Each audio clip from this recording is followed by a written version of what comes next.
ইউবাসসারুনহুম ইয়াওয়াদ্দুল মুজরিমু লাউ ইয়াফতাদি মিন আযাবি ইয়াউমিইযিন বিবানি।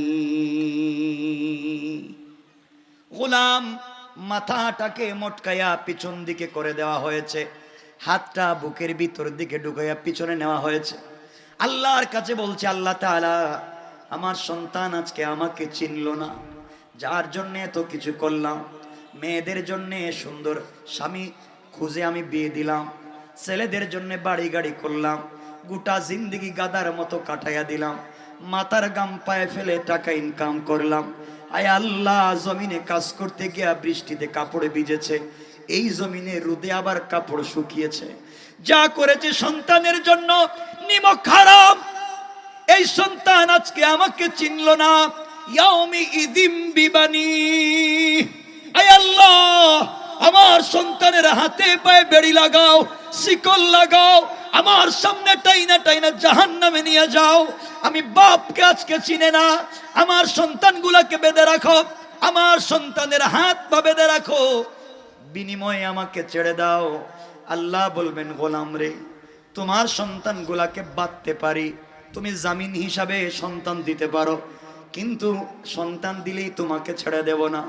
আয় আল্লাহ, যেই সন্তান নিমক হারামের মতো আমাকে চিনল না, আজ এই সন্তানের কোনো প্রয়োজন নাই, সন্তানগুলাকে তুমি বাঁধো। ইয়াউমি ইদিম বিবানি, আমার সন্তানগুলাকে শিকল দিয়ে বেঁধে রাখো, আমাকে ছেড়ে দাও। হয়তো মুরব্বী আপনি বলবেন, আয় আল্লাহ আমাকে ছেড়ে দাও, আমার সন্তানগুলাকে বেঁধে রাখো, ওরা আমার কথা শুনে নাই, জীবনে যা করলাম ফিডব্যাক দেয় নাই। আল্লাহ বলবেন, গোলাম রে, সন্তানকে বেঁধে দিলেই তোমাকে ছেড়ে দেব না, আর কি দিবে? আল্লাহ বলবেন, গোলাম আমল নামাটের পরের পৃষ্ঠা পড়। গোলাম পরের পৃষ্ঠা পড়তে যাবে, পরের পৃষ্ঠায় গিয়ে দেখবে লেখা আছে, ওখানে লেখা আছে সে সুদে টাকা আনছে, ঘুষে টাকা খাইছে। আল্লাহর কাছে বলবে, আল্লাহ আমার আমল নামায় লেখা আমি সুদে টাকা আনছি, আয় আল্লাহ আমি করি নাই। আল্লাহ বলবেন, কেন করো নাই? পরের আয়াতে আল্লাহ বলছেন, ওয়া সাহিবাতিহি ওয়া আখি। আয় আল্লাহ, আমার আমল নামায় লেখা আমি সুদে টাকা আনছি, আমার আমল নামায় লেখা আমি মায়ের সঙ্গে খারাপ ব্যবহার করছি, আমার আমল নামায় লেখা আমি আমার ভাইদেরকে ঠকাইছি, বোনদেরকে ঠকাইছি। আয় আল্লাহ, আপনি জানেননি কেন? আল্লাহ বলবেন, বল কেন? আল্লাহ আমি তো ভালো মানুষ ছিলাম, ওয়াসাহিবাতিহি, আমার বউর কারণে। ও কেমনে? আল্লাহ আমি যেই চাকরি করি, আমার পাশের বাসার ভাই একই চাকরি করে, স্ত্রী প্রায় আমাকে বলে, পাশের বাড়ির ভাইয়ের বাসায় air cooler, air condition, tiles আর সিরামিক আছে, আপনি কি চাকরি করেন, আপনার নাই কেন? আয় আল্লাহ, আমি সুদ খেতাম না এই জন্য আমার নাই, আমি ঘুষ খেতাম না এই জন্য আমার নাই। বউর জ্বালাতন শুনতে শুনতে, বউর নির্লজ্জের মতো কষ্ট শুনতে শুনতে, বউ আমার সঙ্গে খারাপ ব্যবহার করে, বউর মনকে খুশি করবার জন্যে আল্লাহ আমি ঘুষ খাওয়া শুরু করেছি। বউর জ্বালাতন শুনতে শুনতে সুদের টাকা এনে ঘর বিল্ডিং করছি, বউর কথা শুনতে শুনতে সুদের টাকা এনে ঈদের সময় তারে কাপড় কিনে দিছি। আয় আল্লাহ তাআলা, এই জন্য আমার আমল নামায় লেখা আমি সুদ। আয় আল্লাহ, যে স্ত্রীর জন্য আমি সুদে টাকা এনেছি, যে স্ত্রীর জন্য আমি ঘুষ খেয়েছি, যে স্ত্রীকে আমি বারবার বুঝিয়েছি পর্দা কর, স্ত্রী করে নাই, কিন্তু আমার আমল নামায় লেখা আমি দাইয়ুস। হায় আল্লাহ, আমি তো হই নাই, বউরে বহুত বুঝাইছি শুনে নাই। হায় আল্লাহ, আজকে আমিও তো অপরাধী, আমার বউরে বান্ধ। ওয়া সাহিবাতিহি, শিকল দিয়া, বেড়ি দিয়া, দড়ি দিয়া আমার স্ত্রীরেও বান্ধ, ওরেও বান্ধে রাখেন। আল্লাহ বলবেন, তোর স্ত্রীরও বেঁধে রাখলাম। কথা কি বুঝতেছেন আপনারা? আমি জীবনে কোনো কথা এক্সট্রা বলতে চাই না, কারণ আমার এই সময়ের দাম আছে। 1 মিনিট যদি উল্টা পাল্টা কথা বলি, কিয়ামতের দিন আল্লাহ বলবেন সময়ের হিসাব দে, আমি বিপদে পড়ে যাব। এজন্য আমি এক্সট্রা সময় নষ্ট করতে চাচ্ছি না, আমার কথাগুলো দিল দিয়ে শুনেন। আমারও মন চায় আমি বেশি কথা বলি, আমারও মন চায় আপনাদেরকে নিয়ে 2-2.5 ঘন্টা কথা বলি, কিন্তু ওই যে দায়িত্ববোধ একটা আছে, যেতে হবে কোথাকার, গোপালগঞ্জে। এজন্য আমার বন্ধুগণ শুনেন, দিল দিয়ে কথাগুলা বুঝে না। আজ কি বলতে চাই, গোলাম বলবে আল্লাহ আমার স্ত্রীর জন্য এইগুলো অন্যায় করেছি, ওয়া সাহিবাতিহি আমার স্ত্রীর বাদ। আল্লাহ বলবেন গোলাম নিজেকে বাঁচাবার জন্য আগে কলিজার টুকরা সন্তানদেরকে আমাকে দিলে, যেই সন্তানকে কুলে নিয়ে আনন্দ করতে, যেই সন্তানের জন্য 40 বছর বিদেশে কাটাইয়া দিলে, যেই সন্তানের জন্য সকাল সন্ধ্যা খুলনা শহরে বিজনেস করলে, এই সন্তানকে আমার সামনে শিকল দিয়ে বাঁধাইলে, এবার যে স্ত্রীকে নিয়ে রাত্রবেলা ঘুমাইলি, যে স্ত্রীকে নিয়ে আনন্দ করলে, স্ত্রীকেও আমাকে দিলে, গোলাম রে এরপরে তোকে ছেড়ে দেব না। আরো পড়, গোলাম পরের পৃষ্ঠা উল্টাইছে, ওখানে লেখা, আয় আল্লাহ তাআলা ওখানে লেখা এগুলা কি? আল্লাহ বলেন পড়ে দেখ কি। আল্লাহ ওখানে লেখা আমি ঈদের দিন পর্যন্ত নামাজ পড়ি নাই, ওখানে লেখা আমি জুম্মার দিন পর্যন্ত মসজিদে যাই নাই। আল্লাহ আপনি জানেননি আমি কেন যাই না? আল্লাহ বলবেন বল।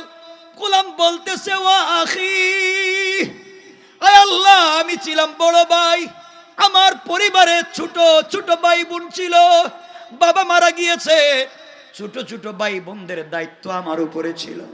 এই ভাইদেরকে মানুষের মতো মানুষ করে পড়াবার জন্যে স্কুলের বেতন দিতে গিয়ে টাকা পাই নাই, এই জন্য এক্সট্রা কাজ আমি করেছি, ভাইয়ের কলেজের বেতন দিয়েছি, টিউশনি ফি পর্যন্ত দিয়েছি। আয় আল্লাহ বোনদেরকে পড়াইয়া ভালো জায়গায় বিয়ে দিয়েছি। যেই ভাইদেরকে আমি পড়াইলাম, আমি বড় ভাই, আমি সম্পত্তি কিনে ছোট ছোট ভাইদের নামে দিয়েছি, বোনদেরকে পড়াইয়া ভালো ভালো জায়গায় বিয়ে দিয়েছি। আয় আল্লাহ আজ আমার ভাই আমার বোন আমাকে চিনে না, যাদের জন্য এত কষ্ট করলাম, আল্লাহ আমি কি করব? যে ভাই বোনদেরকে আমি নিজের হাতে বড় করলাম, নিজে না খাইয়া তাদেরকে খাওয়াইলাম, নিজে সম্পত্তি করে তাদেরকে বন্টন করে দিলাম, একটা জিন্দেগিতে 30 বছর বিদেশে গাদার মতো খেটে পরিবারের সবাইরে খাওয়াইলাম, আজ আমার ভাই বোন আমারে চিনে না। আল্লাহ তুমি আমাকে ছেড়ে দাও, তোমার পায়ে ধরি, তুমি আমাকে ছেড়ে দাও। আমার সন্তানদেরকে আগে দিয়েছি, স্ত্রীকে দিয়েছি, ও আখিহি আমার ভাই বোনদেরকে দিলাম, এদেরকে রশ্মি দিয়া বাঁধো, হয়তো তোমার সামনে সবাইকে বাঁধা হবে। আল্লাহ বলবেন গোলাম রে সন্তান দিলে, স্ত্রী দিলে, ভাই বোন দিলে, এরপরেও কিন্তু ছেড়ে দেব না। আয় আল্লাহ কেন ছাড়বেন না? এর পরের পৃষ্ঠা পড়। গোলামের পরের পৃষ্ঠা পড়তেছে ওয়া ফাসিলাতিহিল্লাতী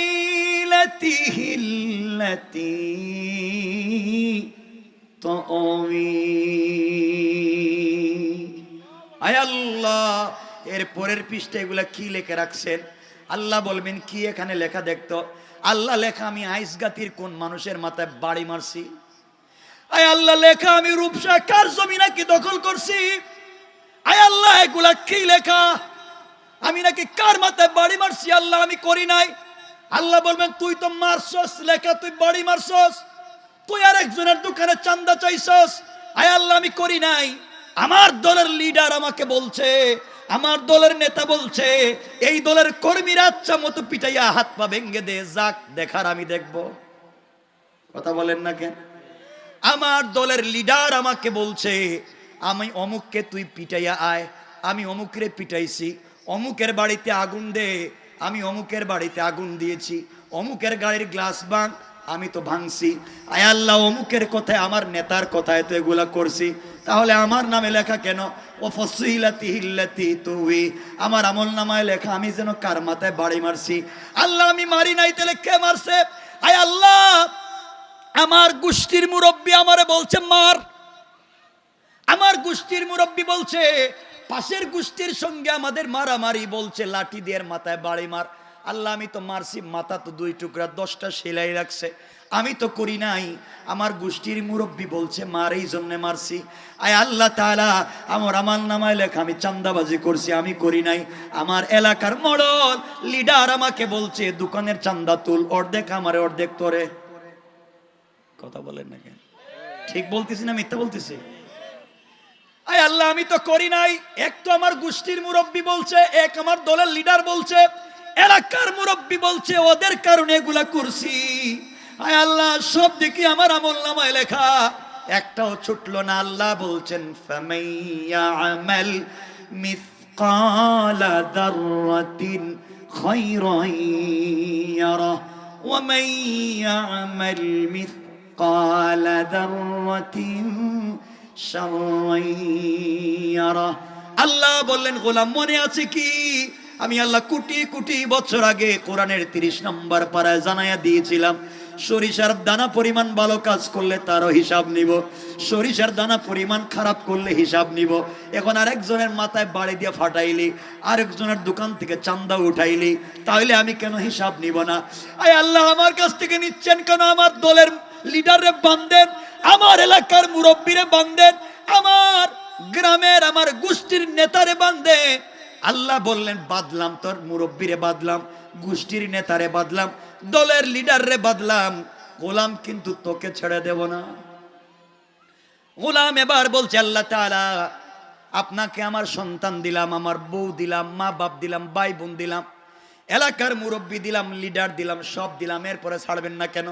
আল্লাহ বলছেন আমি তো আগেই জানায়া দিয়েছি আমার কাছে কোনো স্যাক্রিফাইস নাই। আয় আল্লাহ আমি আরো কিছু দিব কি? তোমার মনটা কি গলবে? আল্লাহ বলেন দে তো, আর কি আছে? এবার গোলাম বলতেছে চুকের পানি ছেড়ে এক তো কষ্ট হয়।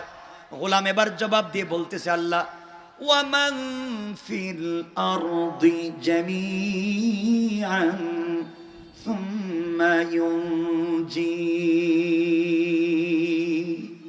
আল্লাহ আসমান জমিনের মধ্যখানে যত সম্পত্তি দেখা যায় আল্লাহ সবকিছু তোমাকে দিয়ে দিলাম। ওয়ামান ফিল আরদি জামিআন সুম্মা ইউনজি।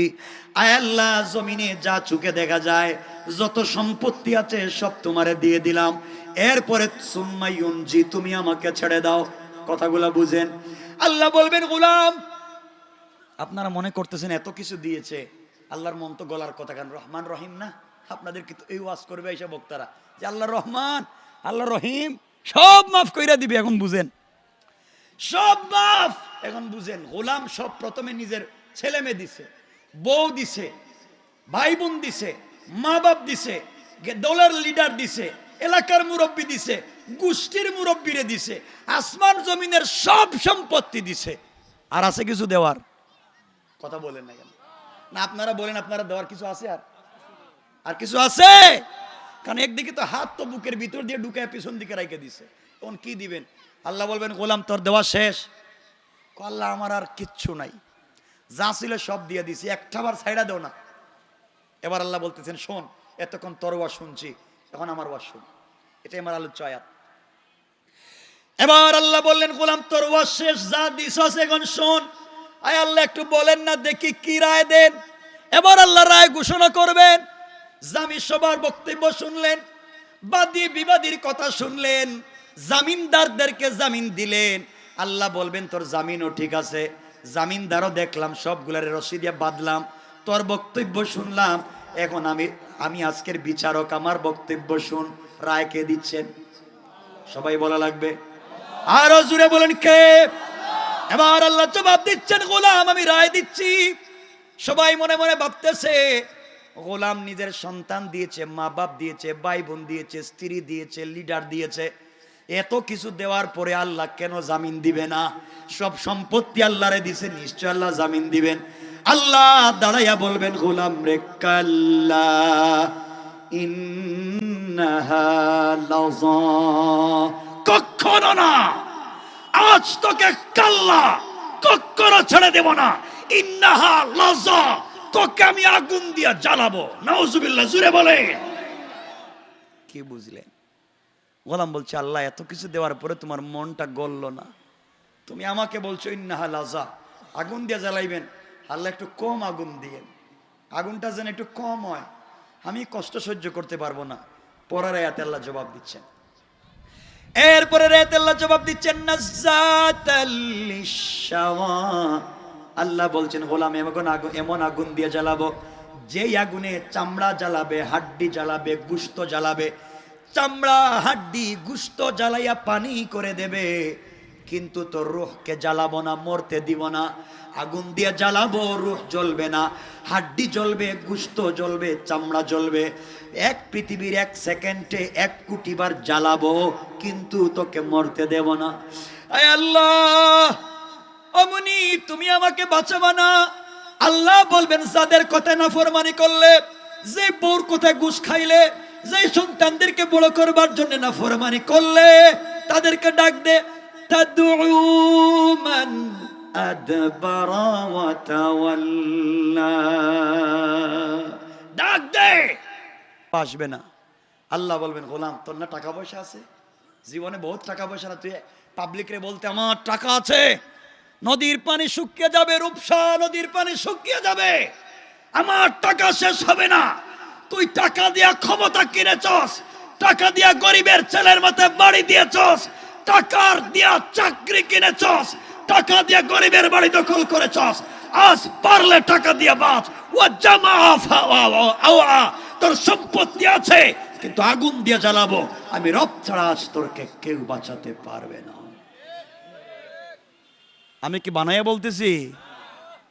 এতক্ষণ এই হচ্ছে আমার তেলাওয়াতকৃত আলোচ্য আয়াতের শাব্দিক অনুবাদ। আর তাফসিরের তো কিয়ামত হয়ে যাবে, তাফসির করতে গেলে আমাদের 15টা হয়ে যাইতেছে। কষ্ট হচ্ছে না তো আপনাদের? আমার বন্ধুগণ কথাগুলো শুনেন, এতক্ষণ পর্যন্ত অনুবাদ বললাম। এই হচ্ছে ভয়াবহতা কিয়ামতের দিন। আপনারা মনে করেছেন কিয়ামতের দিন আপনার পীর সাহেব আপনাকে বাঁচাবেন? কসম রব্বে পাকের জাতে, তোমার পীরকে ওই দিন খুঁজে পাবা না, খুঁজেই পাবা না। পীরের অস্তিত্ব খুঁজে পাবা না, তোমার মা বাপ কাউকে খুঁজে পাবা না। ওই দিন বাঁচাতে পারবেন একমাত্র কে? এই জন্য যুবক তোমাদের পায়ে ধরে যে দুটা কথা বলতে চাই আজকে, শোনো মনোযোগ দিয়া। যুবক তোমাদের পায়ে ধরে বলছি, শোনো, তোমাদেরকে কিছু বললেই বলো ব্যস্ত, আসো না তাফসিরে ব্যস্ত, আসো না ওয়াজে ব্যস্ত, আসো না ইসলামী আন্দোলন করি ব্যস্ত, আসো না কোরআনের তাফসিরে যাই ব্যস্ত, আসো না ভালো কাজ করি ব্যস্ত। আরে যুবক তুমি দুনিয়া দুনিয়া দুনিয়া, টাকা টাকা, নারী নারী, ওদের পিছনে ব্যস্ত আর ব্যস্ত। তুমি জানো না তুমি দুনিয়া নিয়ে যতটুকু ব্যস্ত, তোমার চাইতে কোটি গুণ বেশি ব্যস্ত আজরাইল তোমাকে নিয়ে। ঠিক না? জোরে বলেন। তোমাকে নিয়ে বেশি ব্যস্ত। তুমি কিসের ব্যস্ত? মুসলমান শোনো, তোমার নাকি ঢাকা শহরে বিজনেস আছে, তোমার নাকি খুলনা শহরে বিজনেস আছে, তোমার নাকি কাছের বাজারে বিজনেস আছে, তোমার টাকার অভাব নাই, তুমি বিজনেস করতে গিয়ে জোহরের নামাজ নাই, দুনিয়ায় ব্যবসা করতে গিয়ে আসরের নামাজ নাই, মাগরিবের নামাজ নাই, ইশার নামাজ নাই, সারাদিন টাকা টাকা টাকা টাকা করতে করতে, বিজনেস করতে করতে রাত্র 10টার সময় দোকান লাগাইয়া দিবা, এমন সময় কেশের বাক্স খুলে টাকা গুনতে গিয়েছ। টাকা আমার, বিজনেস আমার, দোকান আমার, একটা বার রবের কথা স্মরণ করো নাই। টাকা গুনতে গিয়েছ, টাকায় হাত দিয়েছ। বুকা, তুমি হয়তো জানো না এই কেশের বাক্সের ভিতরে আজরাইল বসা। ঠিক কিনা? জোরে বলা লাগবে। ঠিক। আজরাইল আল্লাহ কি বলছে? আল্লাহ আমসিক আত্রুক, ওরে ছেড়া দিব না ধর্ম। এই রূপসার জোয়ান বলে বিজনেস নাকি তার, টাকা নাকি তার, দোকান নাকি তার, আল্লাহ সব বলে তার। আল্লাহ রমজান আসতেছে, সারা দুনিয়ায় রমজান আসার আগে আরব বিশ্বের মুসলমানরা তারা 11 মাস ব্যবসা করে রমজান মাসে ফ্রি সাপ্লাই দেয়। যারা রমজানে হজ্জে গিয়েছেন তারা ভালো করেই জানেন রমজান মাসে কোটি কোটি টাকার মালিক হজ্জে সৌদি আরবের মানুষ কাবার বেন নিয়ে রাস্তা দাঁড়িয়ে থাকে, খুলে যারে যা মন চায় দু হাতে দেয়, না নিলে জুড়ে দেয়। ওরা 11 মাস ব্যবসা করে আর রমজান মাসে ফ্রি দেয়। আর বাংলাদেশের ম্যাক্সিমাম ব্যবসায়ীরা 11 মাস চুরি করে রমজান মাসে ডাকাতি শুরু করে দেয়। ঠিক কিনা বলে?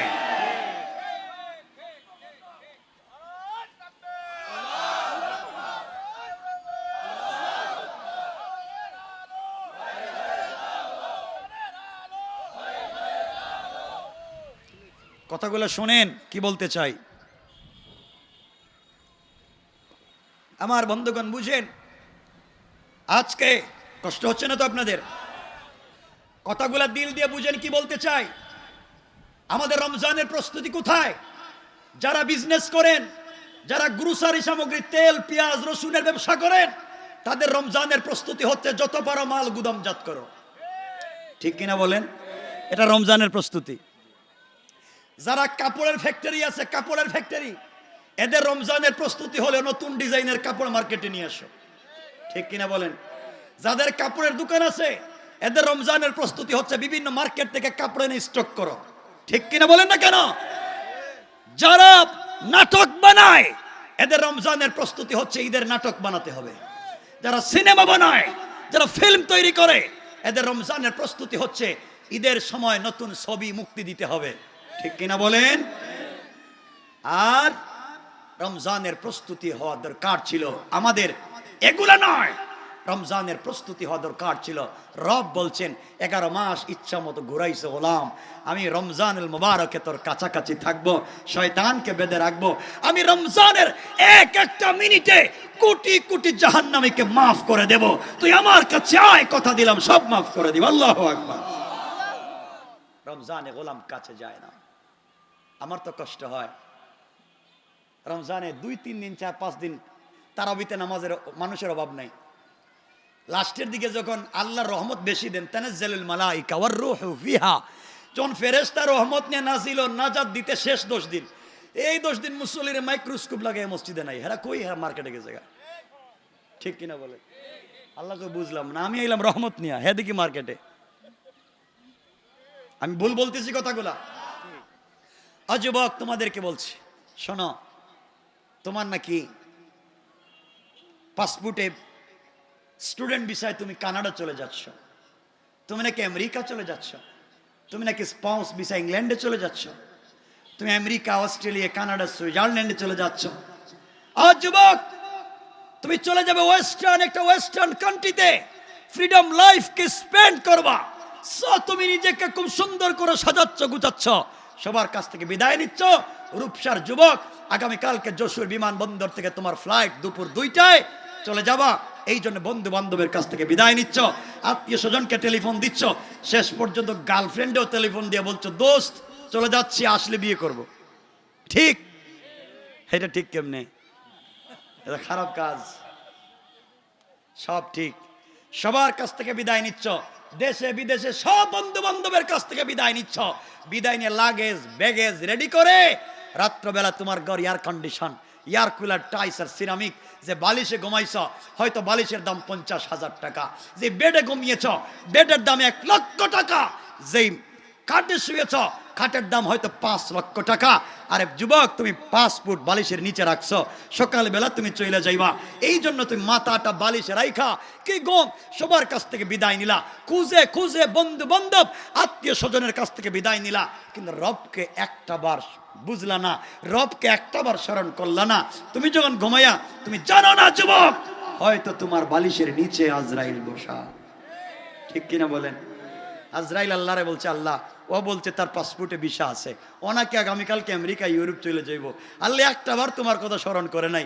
সব বন্ধু বান্ধবরে টেলিফোন দিছে, মেসেজ দিছে, শেষ পর্যন্ত ফেসবুক, টুইটার, ইনস্টাগ্রামে হয়ে লেখছে, গুড বাই বাংলাদেশ, চলে যাচ্ছি। সব ঠিক, একটা বারও তোমাকে স্মরণ করে নাই। রব বলো রে কি করব? আল্লাহ কয়, ওর কান বরাবর একটা থাপ্পড় দে। আল্লাহর থাপ্পড় দিলে কি হইব? কর শরীর ঘামবো। আল্লাহ শরীর ঘামলে কি হবে? Heart attack. কথা বলেন নাকি? হয়নি, ঘুমে হার্ট অ্যাটাক করেনি পাবলিক। আপনি যাইবেন তো সকালে দেখা যায় হার্ট অ্যাটাক করছে, এমন লোক নাই? নাই? এ পথে যায়েন না। এজন্য যুবক তোমাদেরকে বলছি, যে কথাগুলো বলতে চাই, আল্লাহকে চিনো। যুবক তোমাদেরকে 1-2 মিনিটে কথাগুলোর দিকে নিয়ে যাই। যে কথা বলতে চাই, আল্লাহকে চিনো। তোমাদের নাকি অনেকের গার্লফ্রেন্ড আছে, গার্লফ্রেন্ড, ঠিক? খুব আল্লাহওয়ালা দেখতেছে, এরা পীর বুজুর্গ হয়ে গেছে সব।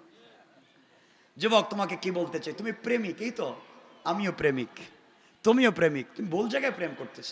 তোমাকে রবের দিকে নিয়ে যাই। যুবক জানো নি, তোমার প্রেমিকা, যার সঙ্গে তুমি কথা বলতে গিয়া, যার সঙ্গে সম্পর্ক করতে গিয়া 20 বছর বিদেশে থেকে ওই মেয়ের পিছনে টাকা খরচ করেছ। এই মেয়ের সাথে সম্পর্ক করতে গিয়া মা বাবার মুখে চুনকালি দিয়েছ। এই মেয়ের সাথে সম্পর্ক করতে গিয়া পড়ালেখা বাদ দিয়েছ। এই মেয়ের সাথে সম্পর্ক করতে গিয়া নিজের কোয়ালিটি আর ব্যাকগ্রাউন্ড নষ্ট করেছ। যুবক তুই জানিস না, তোমার গার্লফ্রেন্ডের চামড়া হয়তো খুব সুন্দর, তার চামড়া বিউটিফুল, তার চেহারা স্টাইলিশ, তার কথা এক্সট্রা অর্ডিনারি করা, তার কথা শুনলে তুমি পাগল হয়ে যাও। আরে বুকা, তুমি জানো না, এই মেয়ে যদি আজকে রাত্রে মইরা যায়, কসম রব্বে পাকের জাতের, তার সুন্দর চামড়া থেকে 72 ঘন্টার ভিতরে বের হবে শুধু পোকা পোকা। ঠিক কিনা বলেন? কার পিছনে সময় নষ্ট করেছে? কার পিছনে সময় নষ্ট করেছো? ডোন্ট মাইন্ড, কেউ রাগ করবেন না, আর মায়েরা বোনেরা শুনলেও রাগ করবেন না। যুবক তোমাদেরকে বলছি, তুমি যার সাথে প্রেম করে জীবন নষ্ট করলা, মা বাবার মুখে চুন খালি দিলা, পড়ালেখা বাদ দিলা, সব নষ্ট করলা, তুই জানিস না যুবক, এই মেয়ে যদি আগামী কালকে ঘুম থেকে উঠে তোমার চাইতে স্মার্ট, তোমার চাইতে টাকাওয়ালা আরেকটা যুবককে পেয়ে যায়, হয়তো তোমাকে ভুলে যেতে 1 মিনিটও লাগবে না। ঠিক কিনা বলেন? রব আফসোস করে বলছেন, ইয়া আইয়ুহাল ইনসান মা গাররাকা বিরাব্বিকাল কারীম, এই মানুষ তোর কি হয়েছে, কে তোকে ধোঁকা দিয়েছে আমার মতো মহান রব থেকে, অথচ আল্লাযী খালাকাকা, আমি তোকে তৈরি করেছি। গোলাম, একটা বারও আমি রবকে চিনলা না, এই জন্য সম্পর্ক আর প্রেম করব কার সাথে? আওয়াজ করে বলেন কার? যুবকেরা শোনো, তোমার রব তো প্রেমিক ছিলেন, তোমার রব প্রেম করেছেন তোমার রাসূলের সঙ্গে।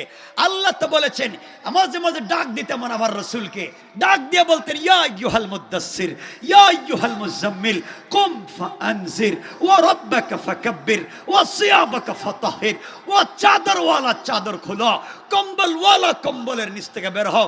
ও বন্ধু হাবিবুল্লাহ, তুমি কম্বলের নিচে খাদিজার সঙ্গে, আল্লাহু আরশ ইস্তাওয়া, আমি আল্লাহ একা একা আরশে আজিমে। বন্ধু তুমি ফাতেমাকে নিয়ে ঘুমিয়ে আছো, রব লা তাখুযুহু সিনাতুম ওয়ালা নাওম, তোমার প্রেমে পাগল হয়ে রব ঘুমায় না, তোমার প্রেমে পাগল হয়ে আরশে আজিমে ভাল লাগে না। বন্ধু একটাবার কম্বল থেকে বের হও, একটা বার চাদর থেকে বের হও, ঠান্ডা পানি দিয়ে ওযু করে সিজদায় পড়ে সুবহান রাব্বিয়াল আলা বলে ডাক দেও। আমি আল্লাহ কথা দিলাম বন্ধু, আরশে আজিমে থাকবো না, সাথে সাথে তোমার ঘরের দরজায় হাজির হয়ে যাব। রব তো তার নাম, রব তার নাম, কেন সেই রবকে চিনো না? কষ্ট পাচ্ছেন আমার কথায়? কেন সে রবকে চিনো না? রবের কাছে আসো, আল্লাহর কাছে। জমিন মাঝে মাঝে বলে, ইদা জুলজিলাতিল আরদু জিলজালাহা, আল্লাহ আমি কি জমিনে ভূমিকম্প দিব? আল্লাহ কো দিস না। আসমান বলে, ইদা সামাউন শাক্কাত, আল্লাহ আমি কি আসমান ভেঙে দিব? আল্লাহ কো দিস না। ফেরেশতা ইসরাফিল বলে, আল্লাহ সিংহায় কি ফুঁক দিব? আল্লাহ কো দিস না। আল্লাহর কাছে সবাই বলতেছে, আল্লাহ একটা গোলাম তোমার কথা শুনে না, একটা গোলাম তোমার কথা শুনে না, এদেরকে দুনিয়ায় বাঁচাইয়া লাভ কি? বলো ভূমিকম্প দিয়ে মাইরা ফালাই, বলো আসমানটা ভেঙ্গে দিয়ে মাইরা ফালাই। আল্লাহ বলেন, জানিস না, তুই জানিস না আমি আল্লাহ কেন ভাঙতে চাই না? এই 0 পয়েন্ট খান জাহান আলী এলাকার কিছু জোয়ান আর জোয়ানি, যাদের বডিতে জোয়ানি আছে, যাদের বডিতে যৌবন আছে, যারা চাইলে সারা রাত মদের বারে কাটায়া দিতে পারে, ফেন্সিডিল ইয়াবায় কাটায়া দিতে পারে, জেনা বদমাইশি করে কাটায়া দিতে পারে। এই জোয়ান আর জোয়ানি গভীর রাত্রে ঘুম থেকে উঠে যখন তারা আরামের বিছানা ছাইড়া তারা যখন ওযু করে সিজদায় পড়ে যায়, আমি আল্লাহর কুদরতের কলিজায় কম্পন শুরু হয়ে যায়। আমি আল্লাহ সবাইকে মাফ কইরা দিই। আল্লাহু আকবার বলেন। রব তো তার নাম, রব তার নামটা হয়ে গেছে। আমার সময় শেষ হয়ে যাচ্ছে, কথা অনেক লম্বা রয়ে গেছে, আর সামনের দিকেও যেতে পারতেছি না।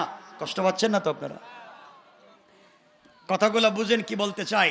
এই জন্য গোলাম, ও যুবক ভাই, তোদেরকে বলছি, আল্লাহকে ওয়াস্তে, আল্লাহকে ওয়াস্তে রবকে ভুলে যাইও না।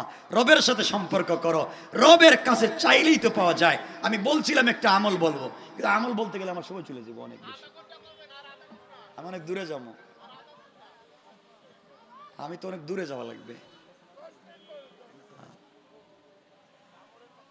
যে আমলের কথা বলতে চাইছিলাম সময় চলে যাচ্ছে, বিদায় বলতে পারতেছি না। কষ্ট পাচ্ছেন না তো আপনারা? একটু হাত উঠান দেখি, কারা কারা কষ্ট পাইছেন? কষ্ট পাইছেন সবাই? হাত উঠান তো দেখি, আল্লাহর কাছে দেখাই। সবাই হাত উঠান। লিল্লাহে তাকবীর, জোরে বলে লিল্লাহে তাকবীর। আমার বন্ধুগণ, কথাগুলো মনে থাকবে তো? আমলের দিকে নিয়ে আলোচনা শেষ করে দেব। তাইলে এই আমলটাই জরুরি, আপনাদেরকে বলে দিই। এতক্ষণে যা বুঝালাম, প্রথমে বুঝালাম কিয়ামতের ময়দানটা কত করুণ, কত নির্মম, কত নিষ্ঠুর, কেউ কাউকে চিনবে না, এমনকি রবও তোমাকে জানতে চাইবে না। এরপরে বুঝালাম এই নিষ্ঠুরতম কিয়ামত থেকে বাঁচতে হলে একমাত্র রবের সাথে সম্পর্ক রাখবে কি লাগবে না, এটাও বুঝালাম। এখন বুঝাচ্ছি রসুলের পাকের কথা। এতক্ষণ তো আল্লাহ বলছেন, এখন রসুল বলছেন, ও আমার উম্মত, তোদেরকে আমি বড় ভালোবাসি, তোদেরকে নিয়ে জান্নাতে যেতে চাই। সহজে জান্নাতের আমলটা আপনাদেরকে বলে দিচ্ছি। এটাই মুলাখাস, আলোচনার মূল পয়েন্ট থেকে আপনাদেরকে সংক্ষেপ করে দিই।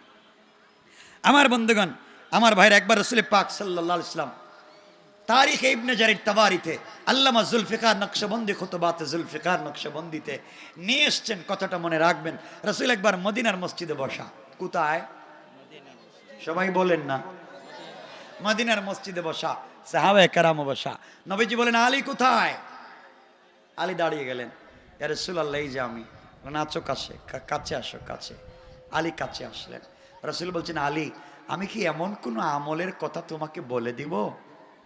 কি আমল রাসূল? যে আমল করলে ডাইরেক্ট সুজা জান্নাত। সুবহানাল্লাহ নাই? মধ্যখানের কোনো প্রবলেম নাই, ডাইরেক্ট জান্নাত। ইয়া রাসূলুল্লাহ, এমন আমল কি আর কেউ বাদ দিতে পারে? জীবনে কত নাফরমানি হয়তো করে ফেলছি, আর আপনি আমল বললেই যদি জান্নাতে যাওয়া যায়, তাহলে বলেন না। আমার মুসলমান বন্ধুগণ, গভীর মনোযোগ। আমার নবীজি আলীকে বললেন, আলী রে তুমি শোনো, তুমি যদি জান্নাতে যেতে হয়, যুবক ভাইদেরকে বলছি, মুরব্বী বাবাদেরকে বলছি, মা বোনদেরকে বলছি, দিলটা নরম করে শোনেন। আমার নবীজি আলীকে বলছেন, আলী রে তুমি আমার চাচাতো ভাইও, তুমি আমার মেয়েরও জামাই, তুমি হাসান হুসাইনের বাবা, তোমার অনেক দাম আছে। আমি চাই তুমি জান্নাতের স্পেশাল জায়গায় থাকো। আলী তুমি যদি জান্নাতে যেতে হয়, সুজা সুজা যদি জান্নাতে যেতে হয়, আমি রাসূল তোমাকে বলছি, আলী রে তুমি প্রত্যেকটা রাত্রে ঘুমাতে যাওয়ার আগে, তুমি যদি ইন্তেকাল করে জান্নাতে যেতে হয়, বিনা হিসাবে জান্নাতে যেতে হয়, আমার হাউজে কৌসারের পানি পান করতে হয়, কিয়ামতের দিনে আল্লাহর আরশে আজিমের ছায়ায় থাকতে হয়, ও আলী তুমি যদি জান্নাতে স্পেশালে যেতে হয়, প্রত্যেক রাত্রে ঘুমাতে যাওয়ার আগে 4000 দিনার অথবা দিরহাম আল্লাহর রাস্তায় দান করে ঘুমাইবা। কোন সুবহানাল্লাহ। আলী বললেন, ইয়া রাসূলুল্লাহ আমার ঘরে 3 বেলা 1 বেলা খাবার থাকে না, মাসের পর মাস যায়, আলীর ঘরের চুলায় আগুন জ্বলে না, আপনি যা খান আমি তা খাই। আপনি বলছেন প্রত্যেক রাত্রে ঘুমাতে যাওয়ার আগে প্রতি রাত্রে 4000 দিনার 4000 দিরহাম অর্থাৎ 4000 টাকা কমপক্ষে দান করে ঘুমাবো। ইয়া রাসূলুল্লাহ 4000 টাকা প্রত্যেক রাত্রে দিলে লাভ কি? নবীজি বলছেন, আলী রে যেই লোকটা প্রত্যেক রাত্রে 4000 টাকা আল্লাহর রাস্তায় দান করে ঘুমাবে, মরলে জান্নাতুল ফিরদাউস ছাড়া আর কোনো জায়গা নাই। আলী বলছেন, ইয়া রাসূলুল্লাহ 4000 টাকা কোথায় পাবো? এটা কি কোনো সহজ আমল? কেউ দিবে না, আমি টাকা কোথায় পাবো? নবীজি মুচকি হেসে আলীর হাত জড়াইয়া বলছেন, আলী রে তুমি যদি রাত্রবেলা ঘুমাতে যাওয়ার আগে মাত্র 4 বার সূরা ফাতিহা পড়ে ঘুমিয়ে যাও, আমার আল্লাহ 4000 টাকা দান করার সওয়াব দিয়ে দিবে। সুবহানাল্লাহ, জোরে পড়েন জোরে। এটা তো পারবেন কমপক্ষে। আলী 4000 টাকা দেওয়া লাগবে না, মাত্র 4 বার সূরা ফাতিহা পড়ে যদি ঘুমিয়ে যাও, প্রত্যেক রাত্রে 4 বার সূরা ফাতিহা যদি পড়ো, প্রত্যেক রাত্রে আমার আল্লাহ তোমাকে 4000 টাকা দান করার সওয়াব দিবেন। আর এইভাবে যেই ব্যক্তি ইন্তেকালের আগ পর্যন্ত আমল করবে, আল্লাহ রাসূল বলেছেন সে বিনা হিসাবে জান্নাতে চলে যাবে। কোন সুবহানাল্লাহ। সাহাবায়ে কেরাম বলছেন, ইয়া রাসূলুল্লাহ আরো সহজ কোন আমল দেন, আরো দেন। নবীজি বলছেন, আলী রে তুমি যদি বিনা হিসাবে জান্নাতে যেতে চাও, আমি রাসূলের সঙ্গে জান্নাতে যেতে চাও, আমার হাতে হাউজে কৌসারের পানি পান করতে চাও, আমার প্রতিবেশী জান্নাতে হতে চাও, তাহলে তুমি প্রত্যেক রাত্রে 30 পারা কোরআন খতম করে ঘুমাইবা। আলী ডাক দিয়া বলছেন, ইয়া রাসূলুল্লাহ প্রত্যেক রাত্রে যদি 30 পারা কোরআন খতম করে ঘুমাইতে হয়, তাহলে ঘুমাইবো কোন সময়? কথা কম নাকি? ইয়া রাসূলুল্লাহ আমি কখন ঘুমাবো? রাত তো শেষ হয়ে যাবে। নবীজি মুচকি হাসি দিয়া বললেন, আলী রে তুমি যদি প্রত্যেক রাত্রে ঘুমাতে যাওয়ার আগে 3 বার সূরা ইখলাস পড়ে ঘুমিয়ে যাও, আমার আল্লাহ 30 পারা কোরআন খতমের সওয়াব দিয়ে দিবে। সুবহানাল্লাহ, জোরে পড়েন। আলী বলছেন, চমৎকার কথা তো, 4 বার সূরা ফাতিহা পড়লে 4000 টাকা সওয়াব, 3 বার সূরা ইখলাস পড়লে 30 পারা কোরআন তেলাওয়াতের সওয়াব। ইয়া রাসূলুল্লাহ আরো কিছু সহজ আমল আমাকে দেন। সাহাবা একরাম দাঁড়িয়ে গেলেন। নবীজি বলছেন, আলী ও সাহাবীরা শোনো, তোমরা যদি আমার সঙ্গে জান্নাতুল ফিরদাউসে যেতে চাও, তোমরা যদি আমার প্রতিবেশী হতে চাও, মসজিদ নামক মাঠে আমার সঙ্গে থাকতে চাও, তোমরা যদি 1000 তলা বিল্ডিং এ থাকতে চাও, রাত্রবেলা ঘুমাতে যাওয়ার আগে প্রত্যেক রাত্রে তোমরা জান্নাতের মূল্য পরিশোধ করে ঘুমাইও। কি পরিশোধ? কিসের মূল্য? সাহাবায়ে কেরাম বলছেন, ইয়া রাসূলুল্লাহ 8টা জান্নাতের মূল্য। আপনি বলেছেন জান্নাতের এক একটা স্টোন, এক একটা পাথর যেটা সরিষার দানা থেকে ছোট হবে, ওই এক একটা পাথরের দাম আরশ, কুরসি, লৌহ কলম, জান্নাত, জাহান্নাম, পৃথিবীতে যা আছে সব বিক্রি করে দিলেও ছোট্ট সরিষার দানা পরিমাণ জান্নাতের একটা পাথরের দাম হবে না। আর আপনি বলছেন 8টা জান্নাতের মূল্য দেব। ইয়া রাসূলুল্লাহ মুখ দিয়া বলেছেন ঠিকই, মন ভরে গেছে, এটা আমাদের দ্বারা সম্ভব না। নবীজি মুচকি হেসে দিয়ে বললেন, ও আলী, সাহাবীরা তোমরা শোনো, তোমরা যদি 8টা জান্নাতের মূল্য পরিশোধ করে ঘুমাতে চাও, ঘুমাতে যাওয়ার আগে মাত্র 3 বার আমার উপরে দুরূদ শরীফ পড়ে ঘুমায়া যাইবা। যেই ব্যক্তি প্রত্যেক রাত্রে 3 বার আল্লাহ রাসূলের উপরে দুরূদ শরীফ পড়বে, আল্লাহ রাসূল বলেছেন সে যেন 8টা জান্নাতের মূল্য পরিশোধ করে দিয়েছে। আর কত সহজ করে বললে জান্নাত পাইবেন। সাহাবায়ে কেরাম বলছেন, ইয়া রাসূলুল্লাহ আরো সহজ করে আমাদেরকে আরো কিছু আমল দেন। এবার নবীজি বলছেন, আলী রে, তোমরা প্রত্যেক রাত্রে ঘুমাতে যাওয়ার আগে একটা ঝগড়া মিটাইয়া ঘুমাইও। স্বামী স্ত্রীতে ঝগড়া লেগে গেছে, মিটাইয়া ঘুমাইয়া যাইও। বাবা ছেলে ঝগড়া মিঠাইয়া ঘুমাইয়া যাইও। 2 গ্রামে ঝগড়া লেগে গেছে, ঝগড়া মিঠাইয়া পরে ঘুমাইও। 2 দেশে ঝগড়া লেগেছে, ঝগড়া মিটাইয়া ঘুমাইও। ইয়া রাসূলুল্লাহ একটা ঝগড়া মিটাইয়া ঘুমালে কি হবে? নবীজি 2 আঙ্গুল দেখাইয়া বলছেন, আলী রে, এই 2 আঙ্গুল যত কাছাকাছি, যারা ঝগড়া মিটাইয়া ঘুমাবে তারা আমার সঙ্গে জান্নাতে থাকবে তত কাছাকাছি। সাহাবায়ে কেরাম বলছেন, ইয়া রাসূলুল্লাহ এখন তো গ্রামে গ্রামে ঘোরা লাগবে, কোন গ্রামে স্বামী স্ত্রীর ঝগড়া জানি কেমনে? বাবা ছেলে ঝগড়া কেমনে জানবো? নবীজি বলছেন, ও আলী, ও সাহাবীরা তোমরা শোনো, তোমরা যদি রাত্রবেলা ঘুমাতে যাওয়ার আগে মাত্র 10 বার আস্তাগফিরুল্লাহ, আস্তাগফিরুল্লাহ, আস্তাগফিরুল্লাহ 10 বার পড়ে ঘুমাইয়া যাও, তাহলে যেন 2 দেশে ঝগড়া লাগলে এই ঝগড়া মিঠাইয়া দিলে যেই সওয়াব, এই সওয়াব তোমরা পেয়ে যাইবা। সুবহানাল্লাহ পড়েন। কথা কি বুঝতেছেন আমার? সাহাবায়ে কেরাম বলছেন, ইয়া রাসূলুল্লাহ আরেকটু আমল দেন। 5 নম্বর নবীজি বলছেন, শোনো সাহাবীরা, তোমরা যদি জান্নাতে আমার সঙ্গে যেতে চাও, হাউজে কাউসারের পানি পান করতে চাও, প্রত্যেকটা রাত্রে তোমরা একটা উমরা হজ করবা, একটা ফরজ হজ করবা। ইয়া রাসূলুল্লাহ একটা উমরা একটা হজ আমরা কেমনে করব? আমরা তাকি মদিনায় হজ করতে যাওয়া লাগবে, মক্কায়। নবীজি বললেন, সাহাবীরা রে, যারা প্রত্যেক রাত্রে একটা উমরা করবে, একটা হজ করবে, তারা আমার সঙ্গে জান্নাতে যাবে। সাহাবায়ে কেরাম বলছেন, ইয়া রাসূলুল্লাহ এটা সম্ভব না। নবীজি বললেন, সাহাবীরা শোনো তাহলে, যারা প্রত্যেক রাত্রে ঘুমাতে যাওয়ার আগে 4 বার কালিমে তামজিদ, 4 বার কালিমে তাওহীদ পড়ে ঘুমিয়ে যায়, তারা একটা মকবুল হজ, একটা মকবুল উমরার সওয়াব পাবে। পড়েন সুবহানাল্লাহ। কত সহজ করে রাসূল বলে দিয়েছে, আর অনেকগুলা বাকি আছে, আর বলতে চাই না। এই জন্য যদি বিনা হিসাবে জান্নাতে যেতে হয়, আমরা যদি বিনা হিসাবে রাসূলের সঙ্গে জান্নাতে যেতে হয়, আর যদি একটা উমরা একটা মকবুল হজের সওয়াব পেতে হয়, 4 বার কালিমা তামজিদ, 4 বার কালিমা তাওহীদ পড়ে ঘুমিয়ে যাব, ঝগড়া মিটাইয়া যদি ঘুমানোর সওয়াব পেতে হয়, তাহলে আমরা 10 বার আস্তাগফিরুল্লাহ পড়ব। আমরা যদি জান্নাতের মূল্য পরিশোধ করে ঘুমাতে হয়, 3 বার দুরূদ শরীফ পড়ে ঘুমাবো।